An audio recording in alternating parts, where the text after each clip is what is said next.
Assalomu alaykum aziz aka-uka opa-singillar. Sizlar bilan tashdid degan mavzuni o'tayotgandik. Tashdid nima edi? Mana bu belgi. Bu belgini vazifasi nima? Vazifasi qaysi harfning ustida tursa, ana shu harfni ikkita qilib o'qish, ya'ni ikkilantirish degan ma'noni anglatadi. Mana bu yerda b ni, mana bu yerda s ni ustida kelyapti. B ni ikkilantirib o'qisak, dabbaro. Bu yerda s ni ikkilantirib kassaro.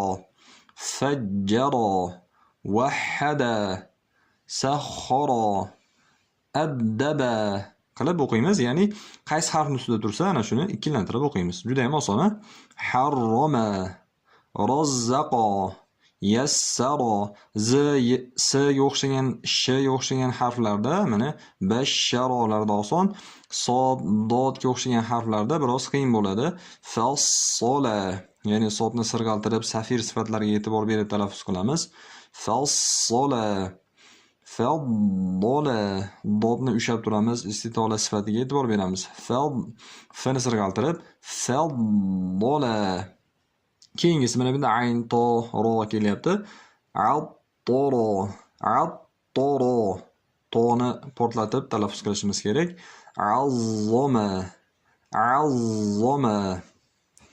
Na'ama. Mana ayn ikkilantirib kelgan holati, bu ham biroz qiyin. Na'ama. Ya'ni birinchisini sukunli qilamiz. Na' bo'ladi, keyin ama qilib o'qishimiz kerak. Na'ama. Kaffana. Laqqaba. Zakkara. Shammara. Allama. Kammala. Sannafa. Sawwara. Ghayyara. Endi mana bu yerda oldingisida e'tibor bersanglar, hammasi fathalar edi mana bu yerda. Ya'ni hamma harakati fatha edi. Birinchi harfda ham, ikkinchi, uchinchi harflarda ham hammasida fatha edi. Endi bu yerda birinchisi domma, ikkinchi harfda ikkilantirilibdi, ya'ni tashdidli bo'lib kelayotgan harfda kasra va oxirgisida fatha bo'lgan holati. Oldin dabbaro bo'lgan bo'lsa, harflar xuddi o'sha d, b, r, lekin harakatlar o'zgargan. Dabbaroni dubbiro qilib o'zgartirilgan. Dubbiro, kussiro, kussiro, fujjiro, fujjiro, wuhida, sukhiro, sukhiro, uddiba, hurrima, hurrima, ruzziqa, yussira, bushshira, fussila, fuddila, uttira, uzzima. Mana shu to, zo, aynlarda qiyinroq bo'ladi. Buni yaxshiroq mashq qilish kerak.